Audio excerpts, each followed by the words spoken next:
Wali syarat nyifati Allah yang permanen. Ketika Allah mensifati dirinya al-hadi, zat yang memberi petunjuk, maka sifat ini lazimah abadi ila yaumil. Maka apapun rusak dunia iki tetap akan ada orang baik ila yaumil. Bukan karena orang ini hebat, bukan. Wong zaman rusak kok tetap bukan. Karena Allah yang al-hadi. Sing hebat berarti Allah, bukan kita. Coba kita hidup di zaman akhir. Wong wedok do katokan cekak, fitnah kayak apa? Kayak apa fitnah kita di zaman akhir? Perkara apa dadi fitnah? Jagone ra dadi menteri geger. Nak jenenge dunya. Jadi jenenge dunya, tapi tetep do saleh. Wong ibadah tambah ke kaji lo antri. Del kaji 36 juta. Indonesia gua antri-antri puluhan tahun. Wa qala ta'ala afa hasibtum annama khalaqnakum abatsan. Afa hasibtum mono to nyangka sira kabeh annama khalaqna mestine gawe ingsun kuwi sira kabeh tak gawe abasan hale ora ana gunane. Masa kamu ngira bahwa penciptaan kalian tuh gak ana gunane? Wa annakum lan nyangka sira kabeh. Wa annakum lan kowe nyangka sira kabeh ilena maring ingsun kowe nyangka latur jauna ora den balekno sira kabeh. Orang yang selalu berpikir bahwa dirinya itu teledor dalam hal taat, padahal Allah selalu baik pada dia. Kalau selalu berpikir gitu, mesti ya tawalladu dadi kalahirna minha sange hadil fikra al haya wisin. Wa hadza tafakkuru tailah mikir yazidu nambe apa tafakkur fi khaufika indal medisi rawati minallahi sange Allah taala. Orang yang berpikir demikian terus isin terus dadekno wedi pangeran. Wa yahmiluka lan dorong apa iki hada ka ing sira alalau min nafsika ing atase modo awak sira mengkritik diri kamu sendiri wa taubihiha lan melehno nafsika wa mujamanabati taksiri lan ngeduwi pepeko wa mulazamati tasmiri lan mulazamah no netepi cangcut. Tasmir mana cangcut nopo serius nih, tasmir bahasa Indonesia ini serius. Kalau orang tahu dirinya gegabah pepeko dalam ibadah, kemudian tahu itu disalahkan Allah, pasti dia akan menjauhi taksir itu, sembrono itu, dan selalu nopo serius melakukan nopo ibadah. Mun kula terangno nggih masalah mulai fikrotun fi wa'dillahi ta'ala. Terus kita tahu di Quran, di hadis itu ada janji Allah, kemudian ada nopo ancaman Allah. Terus yang dijanjikan tentu para wali. Wali wong apik, kowe wali, sanggepe wali. Wali amatir wali, pokoke wali. Terus perilaku sing ora disenengi Allah. Kalau beri contoh nggih sing aman, maksudnya aman itu ada di beberapa kitab. Misalnya Fathul Mu'in.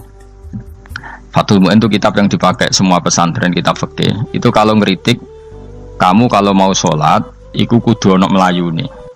Mane kula nu sering gawe syariat teng santri kula, pokoke nek jamaah mbok pira kadare iku ana melayune. Guling-gilingan nak kowe iku serius. Kan yo ora lucu misalnya dipanggil kiaimu terus mlaku sewanten kan koyo ngono kan koyo wong ora peduli napa. Nah, dawe Mu'in itu sederhana oleh gawe contoh. Karena Allah itu mengkritik orang munafik yang kalau berangkat ke sholat itu malas-malesan. Artinya fal kasal iku min sifatil munafikin. Malas-malesan adalah sifatnya orang munafik. Jadi kena ape sholat terus sampai angop terus rokoknya tindak nose sewantes. Nah itu rontok. Rontok PKI rontok munafik kenapa? Wah rontok. Mergo sifat itu sifat yang napa? Munafik. Wa idza qamu ila sholati qamu kusala. Kalau mereka berangkat ke sholat itu secara malas-malesan. Nah kebalikannya orang baik itu wasari'u ila maghfirati rabbikum. Kalau ada sesuatu yang potensi menjadikan maghfirahnya Allah itu kesusu cepet-cepetan. Ngan rata-rata kiai nak melaku itu banter, guling-gilingan nak menuju barang apik itu ketok serius. Nah kiai kok melaku nelon-nelon kemungkinan nak radi duit ya ketuan. Ora pati iso ngaji, jare sing anteng-anteng kuwi ana makonane, paham no? Sekali-kali nek ngaji pas marung ana tat ngaji mlayu nganti nabrak-nabrak wong. Iku insyaallah luwih keren apa? Tapi yo ngawur nganti nabrak-nabrak. Kalau cerita, dadi mulane kadang wong khusuk ora wali, Mas. Kowe nu angel dadi wali. Mergo nek ampe ngaji ku angop niku ora wali-wali. Mulane iki mareni terakhir iki mareni ya. Jadi tumak nina itu ada batasnya, enggak boleh tumak nina fil khairi. Kalau kebaikan kudu wasa ri'wono kesusun. Sebagian ayat kebaikan diredaksen Allah fafirru ila wa firru ku melayu. Jadi kan apa ngaji kok lon-lon pejama itu gak seru, kudu napa? Melayu. Ono melayu nih, ono unsur cepet-cepet. Lan kadang wong anteng ra dadi wali-wali mereka kenemenen. Paham ya? Ini peringatan ke wong Solo mbek Jogja nih. Nah bab iki ape wong Madura. Tapi nak hadis la takhdhab ape wong Solo mbek Jogja. Dadi kok plus minus apa? Madura soleh lah kandhani la takhdhab paling abot. Aja gampang muring-muring. Paling abot. Mana kula di santri Madura kata tak kandhani pantangane hadisnya Madura la takhdhab. Mergo Madura paling susah nak disuruh menahan muring-muring. Nah wong Solo Jogja nak kon kesusu ra gelem. Ngalon-alon waton kelakon wamaten. Saiki jog ngaji dirubah no. Sing wong Jogja koyo Ruhin barang Melayu. Sing wong Madura ora napa? Orang emosi. Jadi ya gak apa-apa, memang kita tidak pernah sempurna. Aku long pantura, rati seneng miso pantura nih, mergembelah. No. Tapi ini penting kulatur, no. Makanya tidak ada ibadah yang Nabi itu tidak kesusu. Bahkan saking kesusunya Nabi itu pernah ada kejadian dan ini nggak bisa ditiru secara fikih. Saya ulang lagi ini nggak bisa ditiru secara fikih. Ada air itu kira-kira ya hanya sekitar 100 meter. Tapi saya ulang lagi ini nggak bisa ditiru secara fikih. Nabi itu tidak wudu, tapi tayamum yang dekat sama debu di dekat kamarnya Nabi. Itu riwayat yang memang nggak bisa ditiru, tapi harus dibenarkan. Ketika Nabi ditanya, kenapa engkau tidak menuju air itu? Jadi, saya tidak yakin sampai air itu. Padahal saya kesusu nang suci. Jadi saking inginnya Nabi nang suci itu. Sudah yang dekat tayamum saya tayamum. Tapi saya ulang lagi ini nggak bisa ditiru secara fikih. Karena kamu tidak akan hadir kayak Nabi. Makanya ini tak peringatkan kamu kan tidak akan hadir. Meniru aku ya kira iso, meniru Nabi itu baru iso. Iso Gus nak meniru yang jajal mau kitab koyo aku nak melengkar kabeh. Jadi Nabi pernah ngalamin itu ya. Jadi itu nggak sampai 100 meter ada air. Mungkin nggak sampai 50 meter bahkan. Tapi Nabi itu pas panik. Mungkin saking hadirnya pada Allah ingin posisi suci itu tayamum. Ketika ditanya al-amru asra'u min dzalik, urusan bisa lebih cepat timbang itu. Saya pernah ngalami seperti itu tapi tidak se ekstrim tayamum. Wudu pakai aqua, Jadi saya pernah di mobil kemudian saya pas usul mobil tak suruh berhenti terus saya wudu pakai air aqua. Padahal ya dekat masjid ya dekat. Karena kadang tadi kepanikannya orang-orang dekat Allah itu beda. Itu pokoknya butuh melakukan sesuatu yang cepat. Ada contoh lagi yang lebih ekstrim. Ada ulama punya baju dua. Karena orang Arab kalau pakai pakaian kan celana terus sarung baru jubah. Makanya orang Arab itu biasa pakai lafaif berlapis-lapis pakaiannya. Ya pastinya pas kondisi ideal itu biasa lafaif. Ya kayak saya misalnya kan nggak pakai kaos karena orang priayi kan mesti pakai kaos baju. Cuma saya tidak pernah pakai jas dianggap nganten malah repot. Kalau disungkan, kalau di jas kuatah kan. Gara-gara dianggap kiai roto-roto nak ngaji kan aku jas. Karena jaluk kan nggung nyai. Wah bingung, bos ngekek iku niat sakake, Gus Baik ora jas ora kelar tuku tapi ya ora ro. Niate elek bape ya ora ro. Kemungkinane itu nganggep aku ora kelar tuku terus ngekei. Itu berarti suudon yang terlembagakan. Kemungkinannya ya saking takdime wae kepengin kiai ini duwe jas. Utawa kemungkinan ini Gus Baik lu mau ben dikekno wong ra jelas-jelas ya. Enggak ngerti dan ndak perlu dikonfirmasi ben supaya ngamal. Lah kiai ini lagi wudu, wong Arab lagi adus ning hammam. Hammam iku pokoke dhisik kan ana pemandian umum sekarang sama lah di. Pas di pemandian umum itu beliau ditunggoni santri nih, mulai dulu ya memang ada adat ya kalau kadang dia tindak itu di daerah santri nih. Aku ragam daerah Mustafa, lah melakukannya gede malah loro kabeh.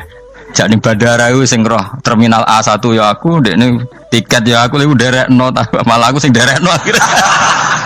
Sembrono. Seloro kabeh tidak. Apa ya roh?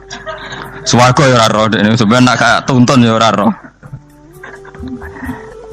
Singkat cerita, si kiai tadi dengar, Fulan saya minta baju karena yang miskin ini di dalam kamar mandi itu mestinya ya udah. Kiai sudah di kamar mandi, itu bilang ke santrinya, Jong baju itu kasihkan satu sama yang minta tadi. Terus kata santrinya, ya Syekh, halla badaan ghusal tambok kamu jangan ke susu, kamu mandi dulu, engkau mandi dulu baru ngasih. Terus kata beliau, hati saya pas itu ingin ngasih. Setelah mandi saya selesai, mungkin hati saya sudah rubah, ada ingin apa? Ngasih. Jadi cepat itu imma takut mati sehingga kamu tidak sempat melakukan kebaikan, wa imma takut rubah. Apa? Takut rubah. Kan iso wae pas adus karena mungkin lagi seneng-senenge kena banyu, lumo. Barang 200 medit. Kan yo ora roh. Wah nek pas lomo lakoni wae engko kan iso medit. Atau pas sampai lomo wis mati. Potensi jadi kita ini mengejar waktu mati dan mengejar berubahnya pikiran apa? Berubahnya apa? Pikiran. Pokoknya walhasil dalam semua kebaikan teksnya Quran itu fafirru ilallah, lari. Firor itu maknanya apa? Lari. Itu yang saya mintalah. Jadi apa tradisi tertentu. Tapi memang tradisi tumak nina itu bagus. Saya hormat sama orang Jogja, Solo, Magelang itu hormat. Tradisi tumak nina itu bagus. Tapi kadang kenemen. Karena ada momen di mana kita harus ke susu. Misalnya kebakaran kan ke susu. Kalau takut kebakaran sehingga kita harus ke susu, apalagi ini kebakaran rokok, spring, itu lari. Ya, jadi ini kita harus fair. Makanya guling-gilingan. Saya tuh kalau manggil santri kok kurang lari itu tak marahin. Bukan karena saya ingin bikin syariat. Kalau mau jamaah gitu, sa'i samu kudu mlakune iku beda. Makanya sa'i itu kan maknanya melaku kecil. Itu hebatnya Islam. Tawaf itu kan yang 3 kali pertama itu disuruh romal itu lari-lari apa? Kecil. Sa'i juga sama. Itu guling-gilingan, kita ndak boleh sowan pangeran dingin-dingin saja. Emang kalau loh. Cara pangeran terus ana wong tawaf mlaku mbek angop terus santai. Iku bangune apa ibadah? Kangen aku ta ora kok saenake dhewe. Nek melayu kan seru. Apa? Senajan wis ketemu pangeran Gusti paringi sugih wis ngono lah pokoke. Ya ora kurang ajar melayu ku susu jebule njaluk apa? Sugih. Ya eling-eling ya. Jadi ini kula suwun lah. Tapi ora 100 gebut mlaku 120 iku ngawur nek iku.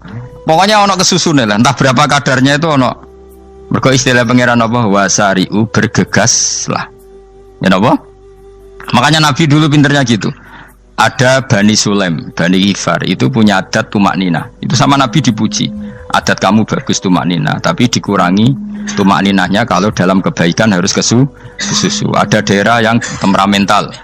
Dikandani Nabi la taghdab. Ya sama seperti di kita kan. Orang Madura di bab musyawarah ahlal khairat mungkin bagus, tapi di la taghdab kurang.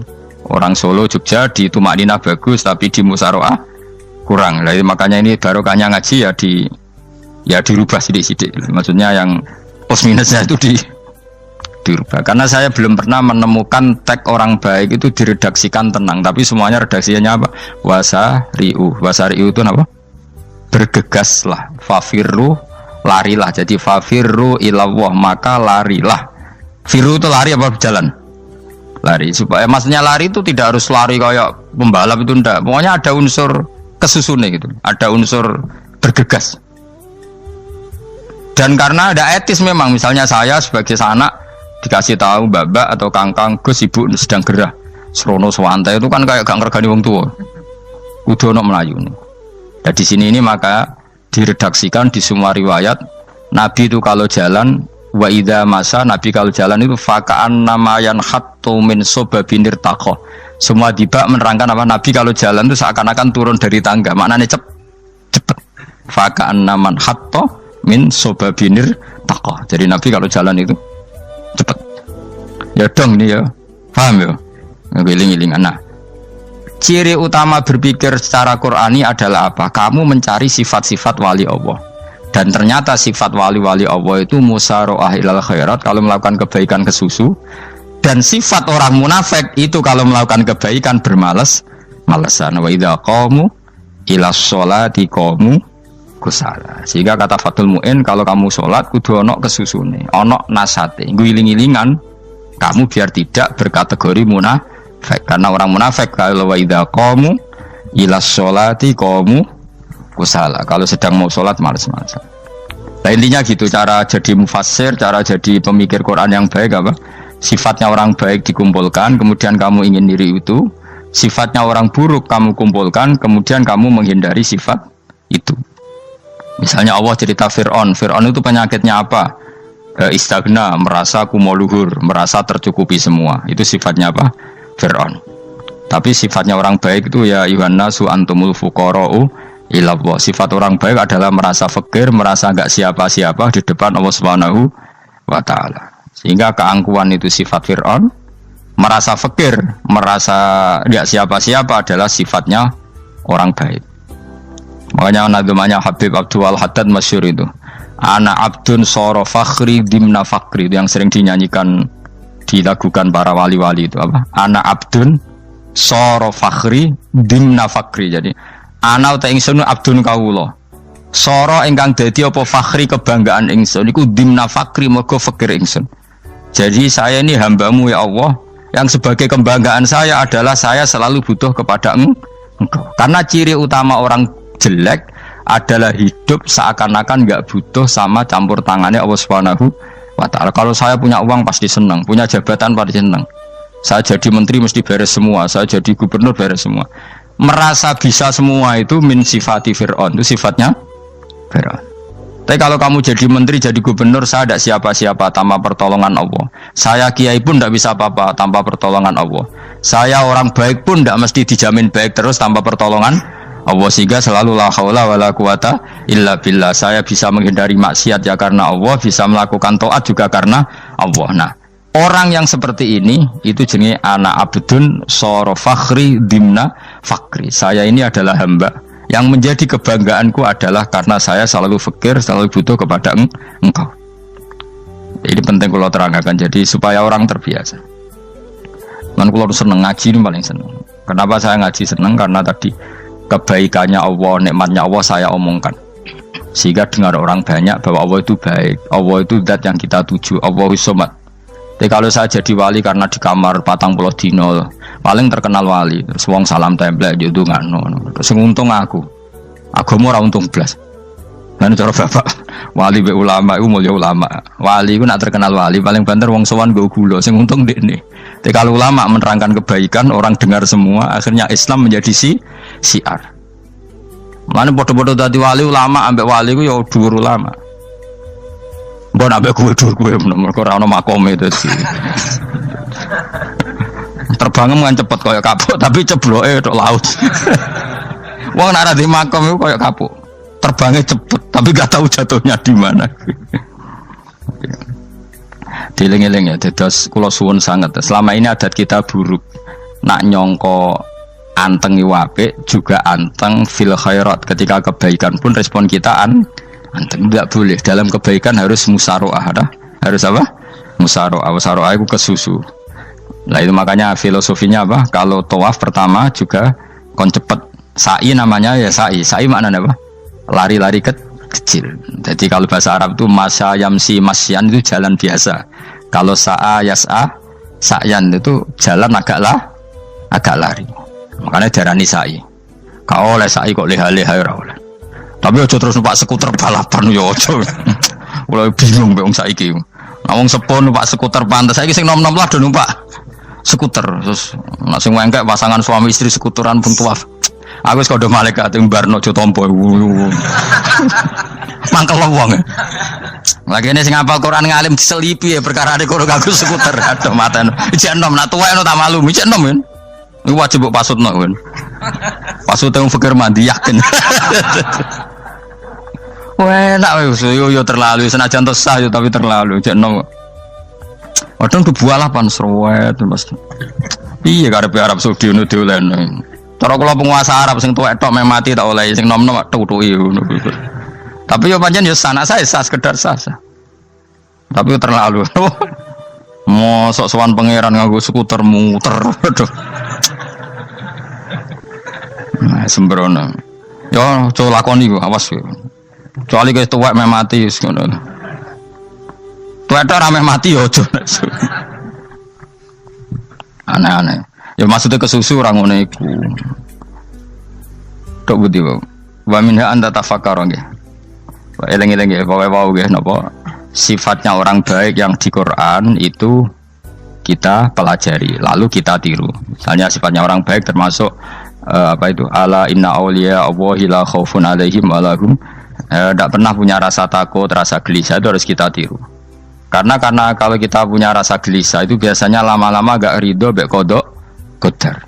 Itu kudu ceria. Lu kalau sebagai manusia sering susah, tapi saya paksa, susah itu saya hilangkan. Karena kalau saya rasakan susah terus, lama-lama saya agak ridho, bek kodok, kodar. Makanya saya paksa, seneng tak paksa. Sesuai kulino. Nganti kalau saat ini kira iso susah. Di murid kira jelas sudah iso susah. Sangking apa? Nah kiai kan susah. Aku di murid wakil, gus tua pikir tak serah jelas. Goblok cara aku kiai ini. Ora usah ngono.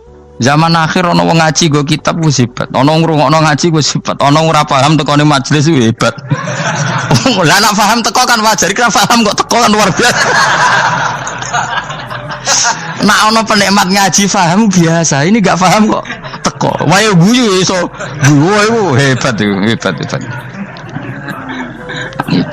Nah, ono menteri dilantik guyu wajar, lu ora menteri ra kok guyu. Iku kemungkinane loro, saking waline saking gedenge wis moro. Pokoke seneng ibadah. Mergo sifate wali iku la khaufun alaihim walam, ndak ada rasa takut, ndak ada rasa susah. Lho kula sebagai manusia kadang ya khawatir. So anakku nasibe piye, putuku nasibe piye. Tapi aku anggereling saya ada ya karena Allah. Dan saya punya rezeki karena Allah. Orang lain di sana banyak orang kaya, padahal gak anakku. Berarti yang menciptakan kaya itu tidak saya. Buktinya orang lain yang gak anak kita kaya banyak, sukses banyak. Kenapa kita menjadi seakan-akan pelaku sejarah? Kadang orang kan berpikir, ya kayak orang mesti maslahat dan kamu. Pas minta itu karena tomak kamu, hadun nafsi kamu, serakah kamu, tapi gak tahu diri, pantas taura dengan permintaan. Kalau gue misalnya Jungo dia jadi wali, iso Allah tersinggung, bocor atau tirakat atau jalur jadi wali. Tapi gak dongo ya Allah tersinggung. Kere ra tau dongo. Jadi orang kalau ndak wali itu sudah keliru terus. Yen kok di sepuro, tapi tak kira iku akeh. Ya jajal gitu dongo wali kok sampai kok dirjelan. Kira-kira Allah tersinggung ngopo nyembah. Kira-kira tersinggung. Tapi misalnya kira tau dongo kepengen kok Imam Syafi'i, Allah tersinggung. Bocah ora di idola. Terus piye Gus?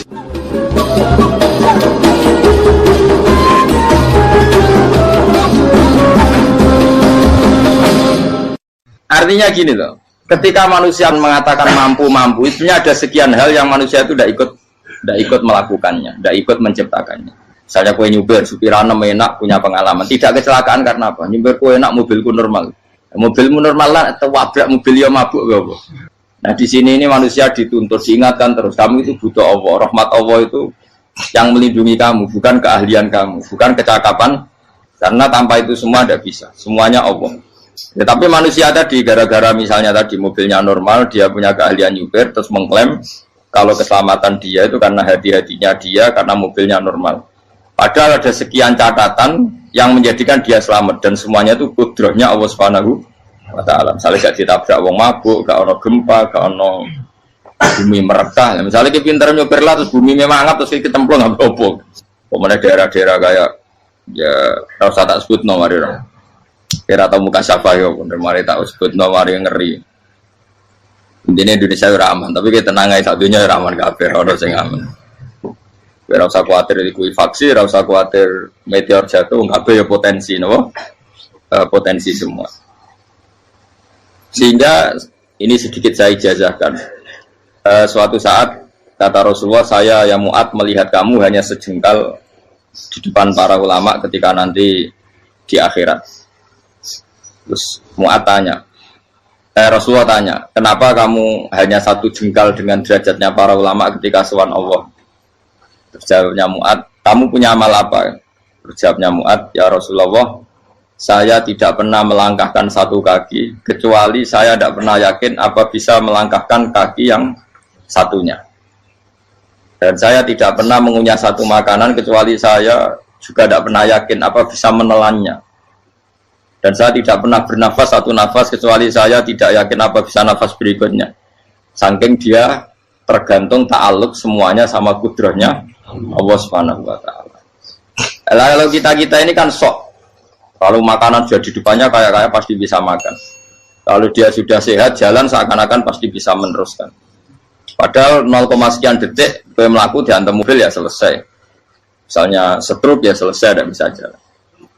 Sehingga para wali-walinya Allah itu orang yang filah gotin min lahadzotin, setiap kedipan dia, setiap perilaku dia itu hanya ta'aluk ambil Allah Subhanahu wa ta'ala.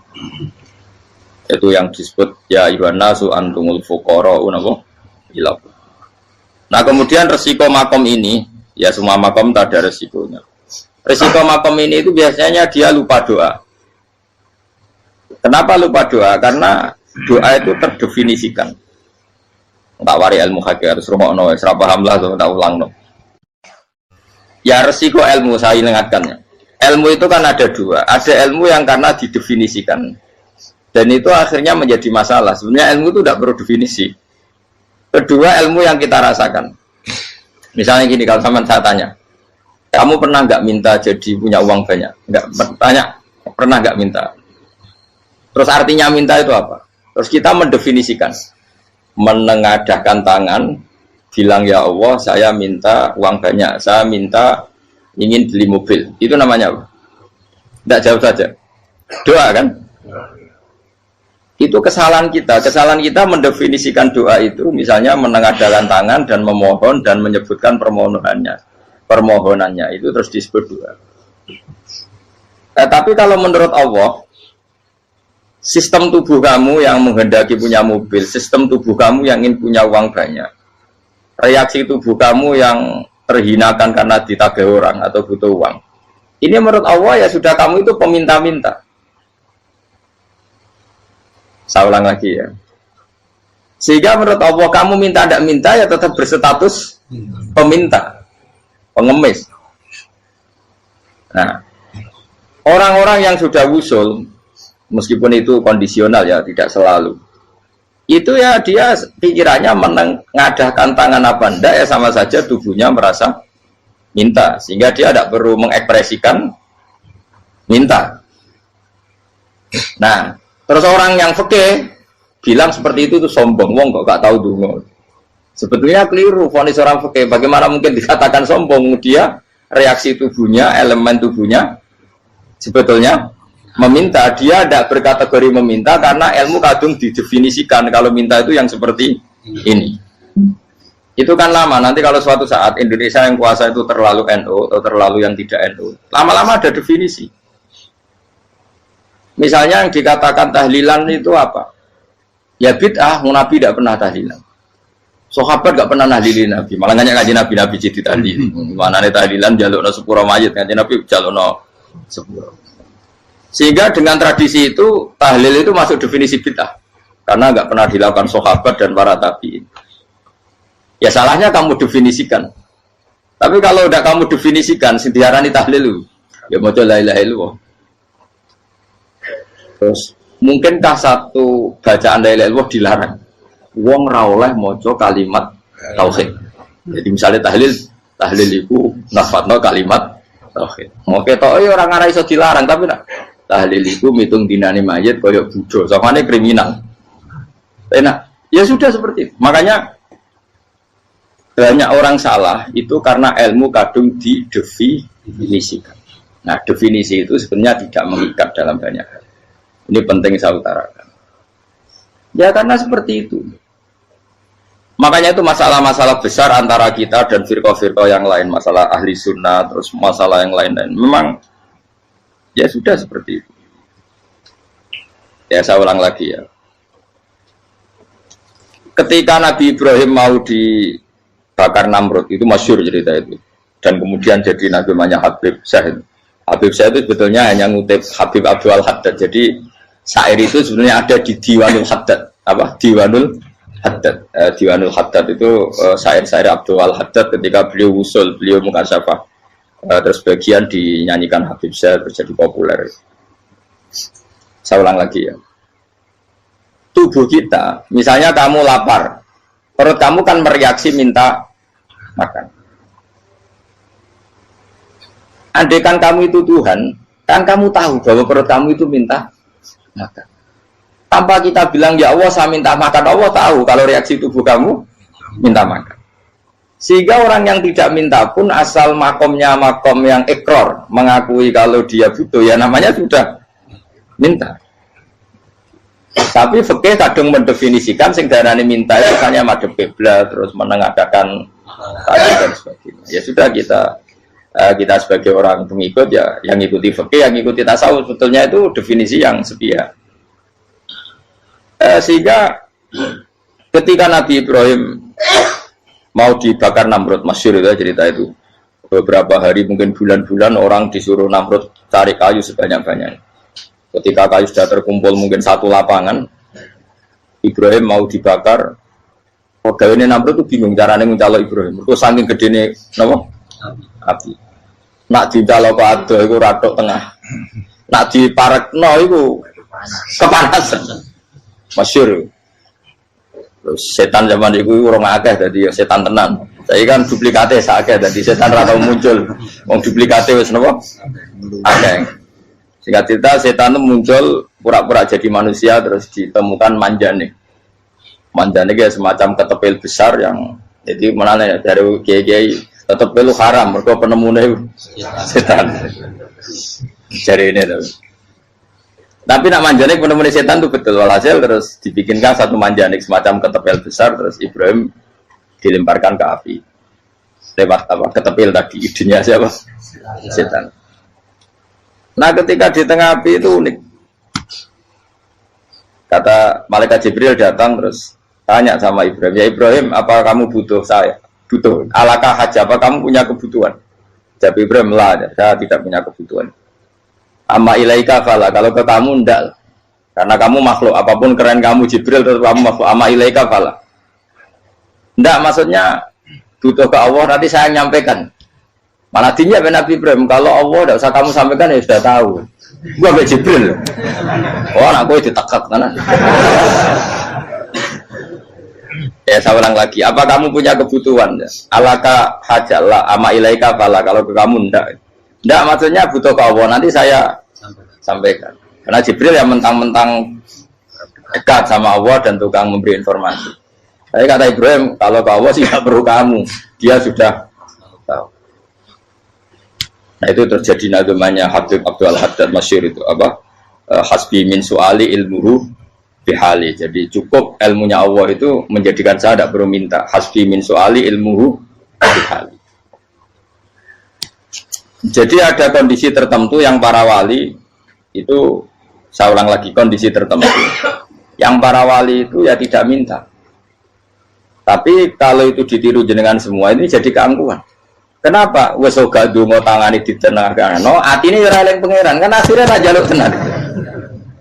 Jadi aja niru wali-wali. Nah wali-wali itu kan misalnya tangannya tidak menengadah tapi semua sistem tubuhnya merasa butuh sama Allah. Saya itu pernah ya, tapi itu kondisional dan saya juga ngulang nggak mesti bisa. Ketika saya umroh itu pernah saya ada satu kondisi itu doa ya di putaran pertama kos. Di putaran pertama saya berdoa ya agak banyak di multazam. Putaran kedua mau berdoa sudah tidak berani lagi. Sampai ke-7. Hari kedua ya tidak berani, hari ketiga nggak berani. Nah seperti itu tidak bisa dibuat-buat meskipun saya juga agak ingin. Tapi ya pas itu ya nggak bisa. Gara-gara itu korban kitab hikam, ya kitab hikam yang terkenal. Kitab hikam itu pernah cerita gini. Rubbama dallahum al-adab ala tarkit tolak. Terus di antara makalahnya itu wa inna ma yunabbahu man yajuzu alaihil ikhfal. Tapi kamu jangan niru dosa kan. Tapi jangan ingkar ilmu ini tambah dosa oke. Jadi niru ya dosa, ingkar ya dosa. Jadi ada seorang wali kata hikam. Kadang-kadang seorang wali itu mau doa diulang itu sungkan. Kenapa? Yang perlu diingatkan itu yang potensi lupa. Allah kan masih ingat doa kemarin. Lalu gara-gara saya sebelum umrah itu mensinau kitab hikam itu agar fitrullah. Ya Allah, sing tak dungani wingi ejek eling kok tak eling nomene. Dadi wa inna ma yunabbahu man yajuzu alil fal, yang bisa diingatkan hanya orang yang potensi lupa. Sementara Allah tidak akan. Tapi kan akhirnya doanya elik. Ya Allah kayak kemarin. Hari ketiga ya Allah kayak. Makanya menurut saya ilmunya orang hakikat itu juga dari sisi kriminalnya karena ya tadi. Tapi kamu ingkar ya keliru. Memang Allah gak mungkin lupa, ngapain kamu ingatkan. Makanya menurut saya Allah itu mangga terbaik, benar-benar Rahman Rahim. Mestinya nak orang terbaik itu ngomong bedino malah ngamuk. Lah aku lali tapi mbok ilang eling dong. Tapi Allah itu ya maklumi ya, dengan kekeliruan. Kita ini kan selalu keliru. Donga terus ya keliru sebetulnya. Karena seakan-akan kan mengingatkan seseorang yang mungkin lupa. Wong Allah tidak pernah lupa kok, kamu ingetin terus. Atau kamu menggurui Allah, yaitu ya Allah nang sebadani kalau di duake, padahal nggak mesti maslahat bagi kamu. Duake orang mesti maslahat bagi kamu. Maka ada sekian contoh yang wali itu dibully pangeran. Saya sering cerita, banyak cerita wali itu dibully pangeran. Digarap ya pengen. Ini gara-gara salah itu. Saya pernah cerita dan itu ada di hikam betul di kitab itu. Itu ada. Ada wali itu tukang hamal. Hamal itu manol di pasar itu tukang angkut. Jadi kalau ada orang bawa barang berat diangkut dia, terus misalnya kalau dulu mungkin ya ke kereta atau ke singkat cerita terus diupain. Saat dapat apa dia pasti pulang karena dia hanya butuh makan satu piring karena dia tirakat makan satu piring untuk ibadah 24 jam. Singkat cerita dia ngeluh ya Allah. Kamu tahu, engkau tahu, saya ini pecinta engkau. Saya ini hanya butuh makan satu piring untuk kuat sholat. Tapi kenapa harus jadi juru manol? Berilah saya rezeki yang tanpa kerja. Nah, selang sekian hari dia dituduh maling, terus di penjara, terus dapat rezeki tanpa kerja. Dia terjawab kenapa jadinya gini? Kan kamu minta rezeki tanpa kerja. Ya itu penjara itu rezeki tanpa kerja kan. Jadi Allah memperlakukan para walinya itu memang unik. Ya kadang dibully. Sehingga dalam cerita-cerita kenabian tata qadiyat itu nggak ada orang yang sering dibully Allah kayak nabinya. Karena nabi itu orang yang dicintai Allah. Jika salah sedikit saja itu toro pangeran, toro kampus itu digarap, pokoknya diponcol, salah sedikit. Misalnya begini, Nabi Yakub itu kan nabi. Dia mungkin nyon jauh nggak tersadar nyembelih anak sapi itu di depan indukannya. Ya beliau mungkin spontan saja, Pak. Kalau kamu yang melakukan pasti tidak ada hukumannya karena Allah tidak pati peduli sama kamu, sudah lah. Artinya nggak peduli, salah pantas saya nggak jelas ya gitu. Tapi ini Nabi. Ketika itu terus indukannya sapi tadi, ya Allah, Yakub itu kekasihmu. Saya tidak berani sama dia karena dia kekasih. Tapi saya tetap menuntut keadilan. Dia harus merasakan susahnya dipisah dengan anak. Meskipun dia tidak nuntut rasanya roh anak sebelah itu tidak ada se ekstrim itu. Sapinya itu hanya nuntut ya Allah dia harus merasakan sakitnya terpisah dengan anak. Akhirnya Allah menciptakan Yakub mengalami terpisah dengan Nabi siapa? Yusuf. Itu kalau kata qadiyat, itu kalau yang melakukan tidak Nabi pasti nggak dibully Allah, dibiarin. Karena Nabi ini yang melakukan. Nah. Terus ini Nabi Yusuf lagi, malah rasa daftar wali berat. Nabi Yusuf itu di penjara itu karena terdolimi apa karena memang dia salah? Terdolimi. Dan Nabi Yusuf itu Nabi. Nabi Yusuf itu Nabi betul memang benar-benar. Meskipun ganteng dia Nabi. Syaratnya Nabi ganteng kira-kira mlebu. Nabi itu harus ganteng, nggak boleh. Nabi elek ora oleh. Karena Allah izin di kekasih keriting elek. Allah ya di selera. Kabeh Nabi mesti yang paling ganteng di kaumnya, yang paling nasab. Enggak boleh Nabi kok pesek, keriting, enggak boleh. Tapi kalau sudah jadi orang soleh boleh kan. Tapi kalau Nabi enggak boleh. Nabi Yusuf bukan, masyhur kan cerita Nabi Yusuf dengan siapa? Zulaikha.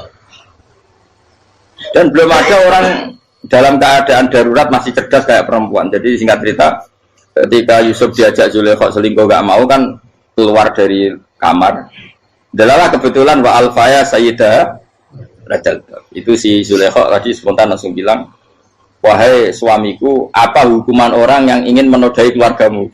Itu wong wedok. Padahal dia agak terencana, dia pun nggak bayangkan kepergok suaminya. Itu dalam keadaan kepergok itu masih cerdas. Suamiku, apa hukuman orang yang mau menyelingkuhi keluarga Anda? Singkat cerita suaminya murka, terus Yusuf di penjara, terdolimi. Ketika di penjara, kemudian Yusuf punya keahlian mentakwil apa? Mimpi.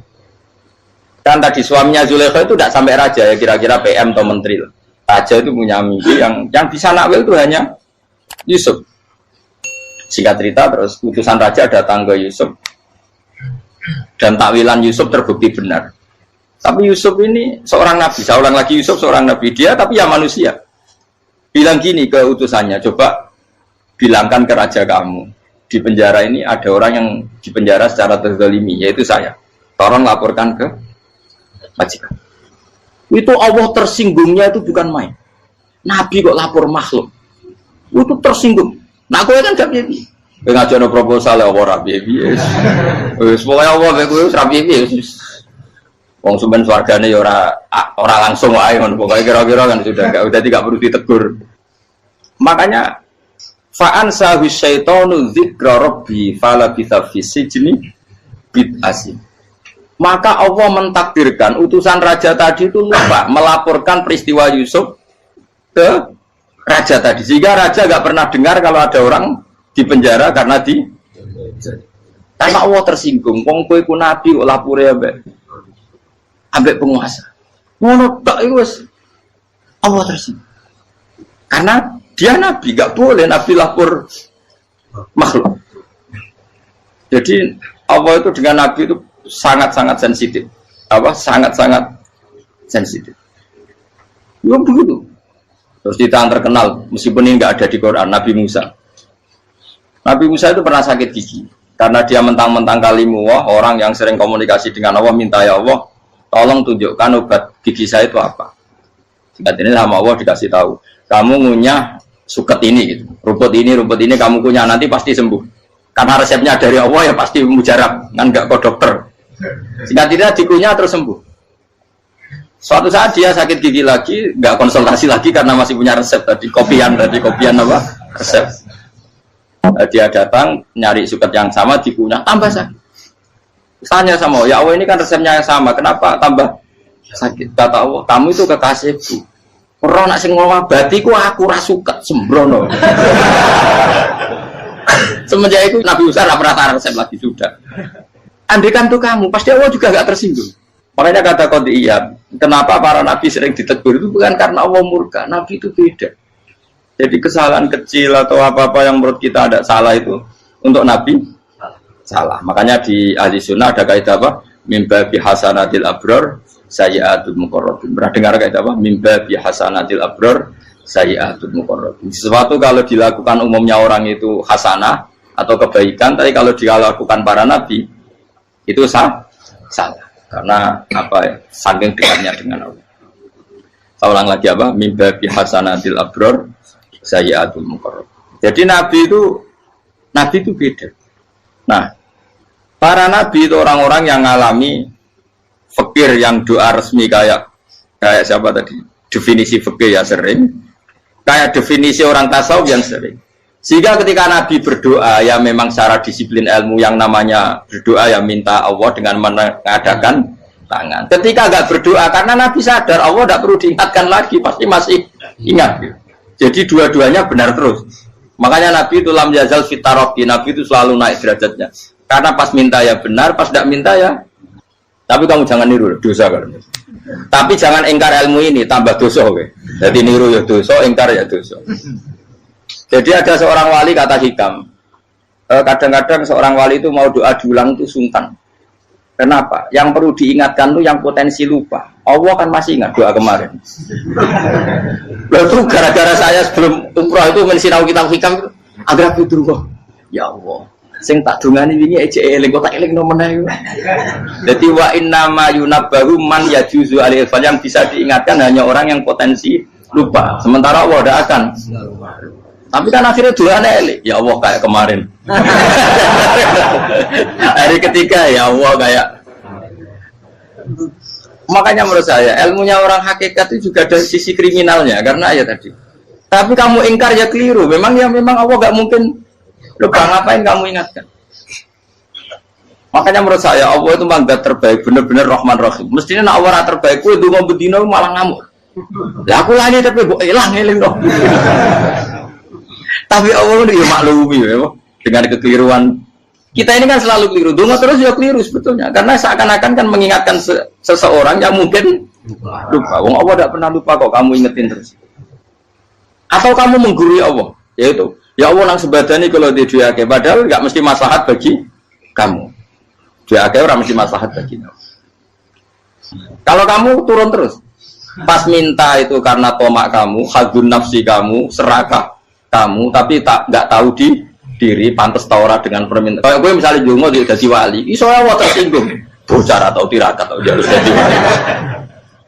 Tapi gak dongo ya Allah tersinggung. Kere ra tau dongo. Jadi orang kalau ndak wali itu sudah keliru terus. Ya kok di sepuro, tapi tak kira itu akeh. Ya jajal gitu dongo koyo wali kok sabtu kok dirjelang. Kira-kira Allah tersinggung ngopo nyembah? Kira-kira tersinggung. Tapi misalnya kira tahu dongo kepengen kau Imam Syafi'i, apa yang tersinggung? Bocah ora di idola. Lah terus piye Gus? Piye kadung salah biasa wis. Wis bakat salah no. Bakat salah. Wis dongane sing gampang gak mesti bener. Rabbana dzalamna anfusana wa lam taghfir lana wa tarhamna lanakunanna minal khasirin. Saya pernah punya kitab dan kitab itu menurut saya luar biasa.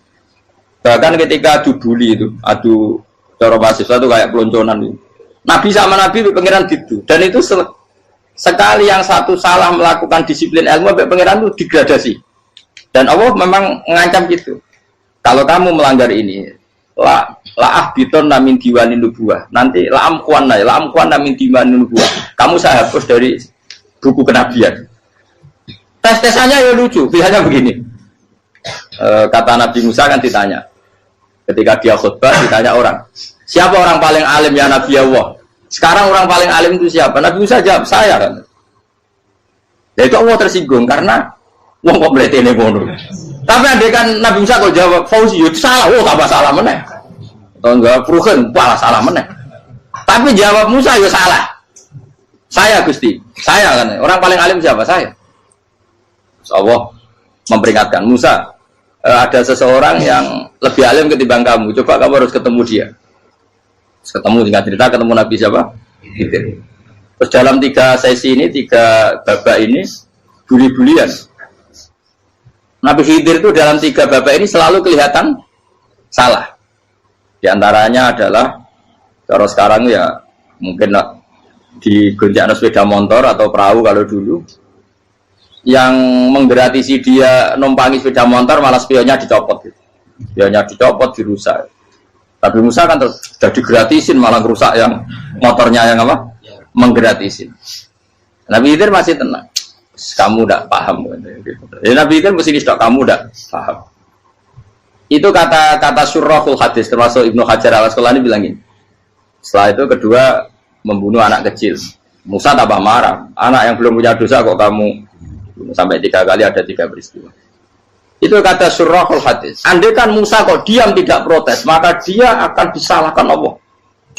Karena dia berarti membiarkan kemungkaran di depan matanya tanpa reaksi. Jadi sebetulnya ketika Musa berontak itu Nabi Khidir, Nabi tenan gitu. Jadi itu kan unik. Tapi berontak itu disalahkan. Jadi angel sandi tes-tesan jadi Nabi itu ya angel.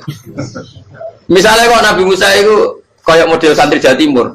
Nabi Khidir salah, derek mawon. Ya ora nabi jero barang mungkar.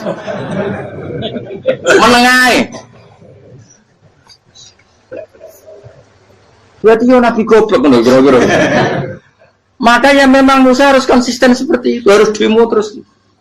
Kayak saya misalnya sebagai kiai fikih, kiai ya harus seperti ini cara mulang saya.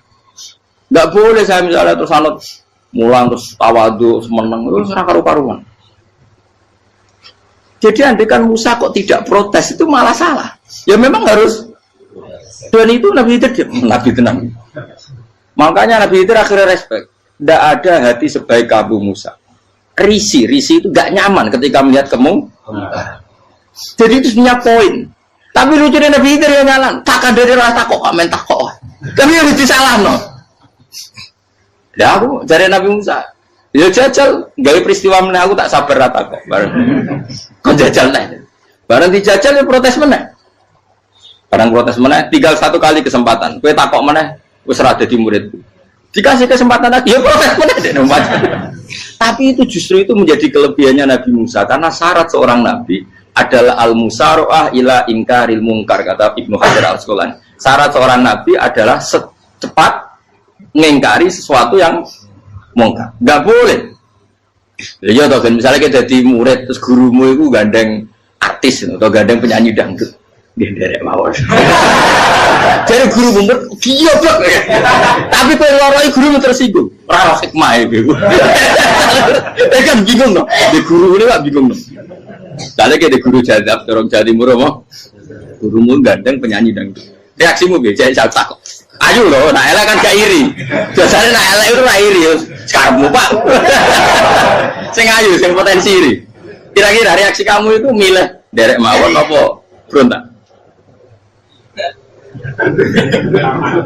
Gue nak gurumu wong alim mesti nak pasti meneng.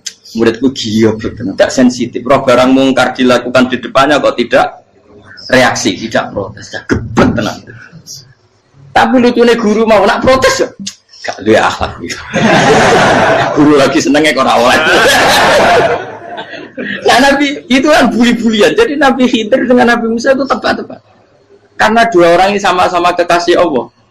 Itu Nabi Musa justru barokahnya itu dia tidak pernah klasmennya di bawah Nabi Khidir. Semua ulama sepakat klasmennya Musa tetap di atas Nabi Khidir.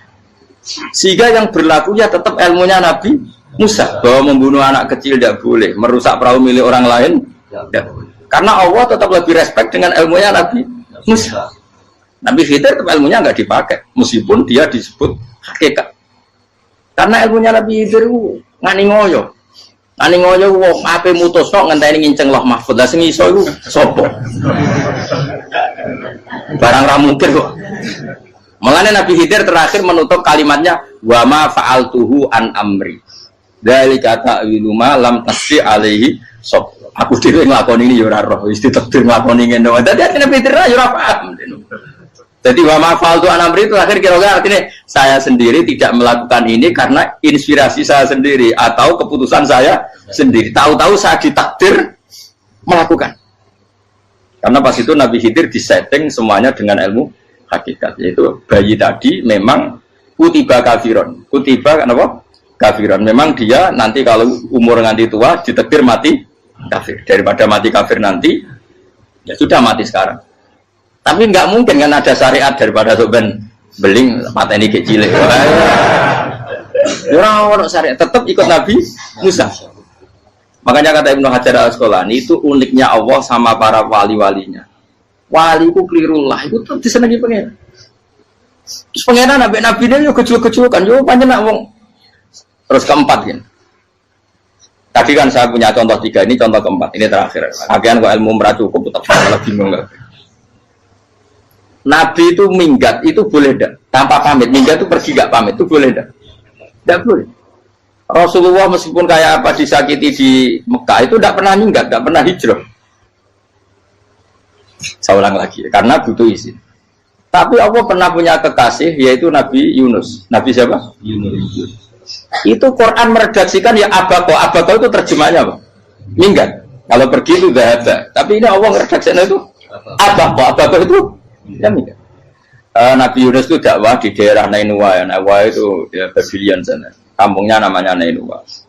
Ya daerah Babylon. Babylon itu kalau di geografis modern ikut Irak. Ikut mana? Irak. Jadi Kufah, Basra, Babylon. Terus siapa itu yang mengalahkan pasukan Yahudi dulu itu Buktanasor, Hebuket, Nazir itu ikut mana? Babylon, apa? Babylon. Bama unsila alal malaka ini di Babila Harutama. Makanya kalau ulama-ulama melihat Irak kacau sampai sekarang itu tidak kaget. Irak itu Ardun Mal'unah kalau di kitab-kitab. Bumi yang memang sudah terlaknati mulai dulu. Sehingga ketika ada kasus Saddam Hussein sekarang itu ulama tidak kaget. Zaman Rasulullah Sugeng itu Irak itu termasuk sudah bumi yang guna keazalah. Jadi di sana pasti banyak fitnah. Fitnah pertama yang dicatat sejarah adalah Mautul Husain, apa? Kabudutnya Said siapa? Husain di Karbala. Era Imam Syafi'i adalah zaman mifnah, ulama dibantai karena dipaksa mengatakan Quran apa? Makhluk. Terus konflik-konflik sampai era Saddam Hussein terus era sekarang jadi. Lah kita ini ulama sebenarnya tahu tarikh itu. Tapi di era modern kan dianalisis karena campur tangan ini itu ya sudah lah. Sebab goblok pun daripada ngebantah-bantahan malah ragam. Ibu goblok, ibu pinter.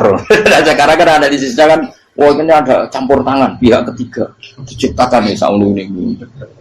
Ya kalau intelijen harus ngomong seperti itu. Kalau kita seperti ulama memang dari dulu dicap Nabi hunalika az-zalazil wal fitan. Saya teruskan. Nabi Yunus itu dakwai kaumnya itu lama sekali dan tidak iman. Nah semua nabi kalau kaumnya tidak iman itu diberi hak Allah ngancam akan adanya adab apa? Ngancam akan adanya adab. Nabi Yunus ngomong gitu terusin. Nanti kalau kamu udah iman, itu pasti kena azab. Anggap saja dia ngancam gitu sudah berbulan-bulan. Singkat cerita, azab baru tinggal 3 hari lagi. Ayo nang iman, tinggal 3 hari lagi. Ya kira-kira dia ngomong misalnya Ahad, berarti Ahad, Senin, Selasa. Atau kamu milih Selasa, ya Rabu, Kamis. Singkat cerita Ahad itu dia gak kuat. Wah, semuanya kurang telung dino kaumku tetap orang iman. Mangkel asal, minggat deh. Minggat itu jadi minggat kan nggak punya tujuan, so asal pergi jauh saja. Ada perahu, sekenanya dia naik saja. Namanya minggat nih. Kalau bawa bekal terencana, bawa visa, paspor kan plesir namanya. Jadi minggat itu ya enggak, ya sekenanya nggak persiapan. Singkat cerita sampai ikut perahu nelayan tadi, terus zaman itu ya ada mitos kalau ada gelombang yang nggak wajar pasti ada orang minggat. Terus ditanya siapa yang minggat, Nabi Yunus kan orangnya jujur, saya katanya. Ya sudah, yang minggat harus dicemplung kau. Ya, terus ada yang agak baik, ya jangan gitulah. Ini kan kita semua butuh selamat. Dudi dulu. Terus Dudi satu lagi ketemu Yunus. Coba mungkin salah udahnya Dudi lagi ketemu sampai 3 kali ketemu Yunus. Makanya fasahama fakana minal mudkhadis, diuji dia kalah kemudian tenggelam. Fal taqamahul khutu wa huwa mulim. Terus dia diuntal, ditelan oleh ikan nun. Di situ ikan nun digambarkan saking besarnya itu. Dan ini uniknya Allah sama kekasihnya. Sudah Allah menyalahkan tapi unik. Ikan ini kan itu sama Allah dikasih instruksi. Kamu nggak boleh makan dia. Dia kekasih saya. Terus ketika di tengah di perut apa? Ikan, dia kegelapan. Terus Nabi Yunus cita-citanya satu, ya Allah, kalau saya sumpah ini saya tidak bisa baca tasbih. Karena sama Allah disulap perut ikan itu jadi masjid. Jadi dia di dalam perut ikan ya santai saja tetap wiridan.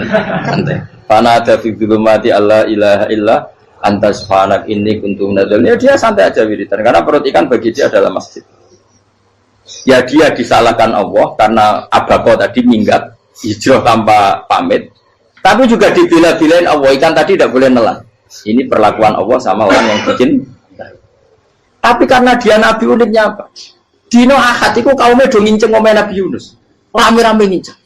Lucunya cara nginceng gini. Nak Yunus neng omah berarti bodoh nih. Ngomong ono ada kok dene tengok. Buaran dinceng Nabi Yunus itu gak ada. Oh tenan ono ada. Mulane wonge rawani ning omah. Itu uniknya pangeran. Jadi mau dekne ora minggat ya salah. Mau dekne ora minggat berarti kaumnya jare ono ada ono gempa bumi liku faksi kok dekne ning omah. Lah nek ono tenan ra mlayu. Nyatane gak mlayu. Jadi mbak Allah didesain minggat. Tapi nak minggat disalahno Nabi yo ora pamit. Makanya masyhur saya itu punya kitab karangannya Habib Alim Alamah, babanya Habib Anis, Habib Ali bin Husain yang ngarang apa? Ali bin Muhammad bin Husain karang yang disebut duror itu diantara doanya gini. Tapi jangan gitu loh, biar awali bro. Aku rawan ini bro. Cuma saya hafal secara ilmu, tapi saya tidak berani. Waj'al sayyiati man ahbabta. Ya Allah, jadikan kesalahan saya itu kesalahan orang yang kau cintai. Terus pokoknya salah lagi jadi pengiran kadung seneng, salah lagi sampai wae wong seneng. Waj'al sayyiati man ahbab. Terus kayak gue lah dimanja wong tuamu, anak paling disayang. Salah gue lucu. Gue tak cilik. Gue seneng tak cilik. Salah gue lucu. Becano gelas ya lucu, tiba ya lucu. Tibane cah tuwek-tuwek. Bocah jelalatan mulane tiba. Nah itu barang kau nginceng omahe Nabi Yunus gak ono wong. Wah, berarti adab mau turun betul. Andai kan adab tidak jadi turun, pasti Nabi Yunus berani di tenang. Wes. Barang mulai malam Kamis, adab itu sudah kelihatan. Ada puting beliung, ada apa, sudah jelas pasti ada adab. Kaumnya yang lapangan tobat finish. Secara bal-balan menit-menit apa? Terakhir. Woi, agak pengen ditompo tuh berarti. Wes gak sido tak adab bang kue tobat. Singkat cerita Nabi Yunus hari ketiga atau apa dia selamat. Pakai versi yang umum saja. Selamat. Fal taqamaul khutu bahwa falaula annahu kana minal musabbihin la bi batni ila yaumi yub'atsun. Akhirnya dimuntahkan sama ikan tun tadi terus dia keluar. Barang keluar tanya-tanya kabar gimana kabar kampung Nenua, baik-baik saja. Kabar awalnya mulai karena dia tahu kalau orang bohong itu dihukum mati. Padahal dia bohong katanya Kemis itu ada adab, ternyata kampungnya baik-baik. Padahal baik-baiknya karena mereka tobat. Jadi masyarakatnya nyari dia karena mau iman. Si nabinya agak berani pulang karena nanti dihukum mati. Aku pangeran nabi kekasih itu dia. Pangeran ya bully. Oh itu beda-bedaan. Wong kekasih pangeran. Aku ora hati pitol atau diadab. Jadi pangeran kekasih itu beda. Orang koyo. Akhirnya biar seramane mulai. Wah nak mulai aku disiksa. Perkara nih kalau pembohong itu dihukum mati. Masyarakat yang golek tenan. Mergo nalem kemis ku ono azab tenan. Patos do tobat. Disebut falau laka nasqaryatun amanat fanafa'aha imanuha illa qauma Yunus lamma amanu kasyafna anhum adzabal khizyi fil hayatid dunya. Enggak ada kampung yang saya adab kecuali kasil tak adab, kecuali kaum Nabi Yunus. Aku semeh ngadab lho, pas menit terakhir peta adab tobat. Akhirnya rasido dari pangeran. Iku kaum Nabi sinten? Iku yo barokah minggate Nabi Yunus. Lah iku nabi. Wong kliru kok barokah. Iku nabi. Umpama Nabi Yunus ora minggat, kaume berpikir Yunus bohong. Wong ape ana azab kok tengok-tengok. Nengom. Tapi pas minggat tenan yo disalahno pangeran, minggat kok gak paham. Hikmat. Amalane kira usah protes.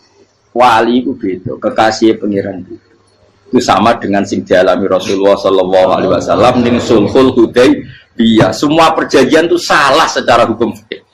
Bukan salah lagi, sangat salah cara ukuran fikih. Sehingga semua sahabat itu protes kecuali Abu Bakar As-Siddiq. Cuma semuanya ngomong Umar, tapi semua sahabat akhirnya ya mencoba di antara perjanjian gini. Pertama kan enggak, biar sampean enggak terlalu jadi teroris, enggak terlalu jadi ekstremis. Memang ya usah jadi teroris, ya terlalu jadi teroris. Semua itu mungkin, Kang. Ning dunia semuanya mungkin. Singkat cerita Nabi itu sudah di Hudaybiyah. Hudaybiyah dengan Mekah kan tinggal sekitar paling 40 kilo. Saya pernah itikaf di masjid yang pernah dipakai Hudaybiyah. Kan sekarang jadi mikot ya. Termasuk mikot umroh di Mekah kan apa?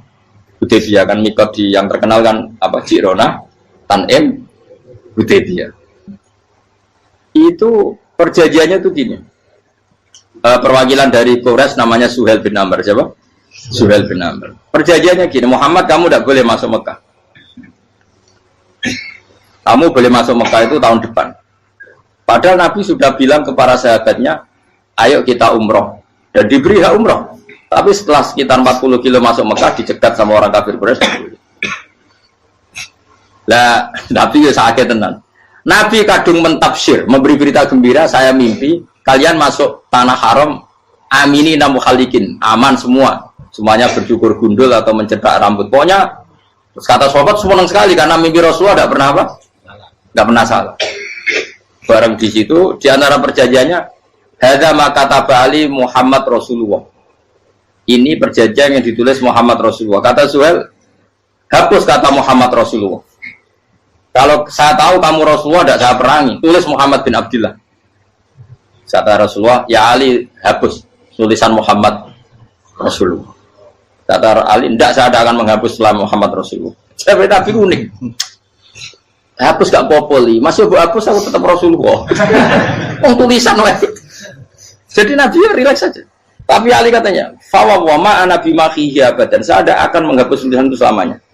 Kata Nabi, benar gelem gapus. Tanganku didono, aku sing gapus. Nabi kan umi tidak bisa baca terus. Tangannya Nabi sendiri yang dilewatkan Ali ke tulisan itu sehingga terhapus. Nabi ya relax. Wong tulisan wae aku ora ditulis Rasulullah ya tetap Rasulullah. Nabi masih relax. Terus perjanjian kedua, kalau ada orang kafir Quraisy masuk Islam harus dikembalikan karena berarti keluar dari habitat. Tapi kalau sudah Islam kok masuk kafir lagi harus dibiarkan karena berarti kembali ke habitat. Nabi bilang ya nggak masalah. Semua perjanjian itu merugikan Islam. Itu secara fikih pasti salah. Akhirnya Umar itu protesnya keras sekali. Ya Rasulullah, apa engkau masih Nabi? Utakayu sengak. Apa engkau masih Nabi? Dan Nabi siapa santai balai ya saya masih Nabi. Tapi kenapa kamu hinakan kita dan memberikan kehormatan pada orang-orang kafir itu? Siapa kan Nabi lucu. Ya agama itu kayak pangeran. Masih aku perjanjian yang ngono kok pangeran sing angkat agama iki tenang wae. Kan Nabi itu perjanjian mek manusa gampang. Jadi Nabi itu sange imannya Allah tetap yu'izzu hadaddin. Allah pasti memuliakan ini agama. Apapun perjanjian yang diciptakan manusia. Makanya bapak saya, Mbah Mun guru saya itu ngaram-ngaram tenan mikir Islam. Islam mbok pikir haram, ono sing duwe. Ben ngono. Dunya rusak kok ben tetep Islam ku mulya. Rasa mbok pikir wis keliru-keliru lah perjanjiane dunya keliru lah. Lho coba Uni Soviet kayak apa hegemoninya? Kayak apa kuatnya Uni Soviet? 100 tahun mengkooptasi Uzbek, Tajikistan dan tapi apa bisa menghilangkan keimannya orang Uzbek Ceknya? Ketika Uni Soviet bubar langsung malah negara-negara itu jadi persemakmuran yang negara apa? Indonesia kayak apa? Dikooptasi PKI, dijajah Londo 350. Mbah Soleh Darat alim itu zaman Londo, buyut-buyutku alim zaman Londo. Iku semondok Mekah ya alim. Zaman PKI ada wong alim. Saiki ayo zaman Islam Nusantara apa ono sing alim koyo. Itu Islam menarik zaman wis di regani negara, zaman rung dinegani negara iku wis mul. Karena ini agama milik Allah. Punya ketahanan yang luar biasa. Semuanya dari Nabi tentang kayak perjanjian salah lamar. Enggak apa-apa. Inna wa ta'ala a'azza hadati. Inna wa ta'ala la yudhi'u dinahu wa la yudhi'u. Pokoknya pangeran bakal ngembar agamanya orang masalah perjanjian keliru lah.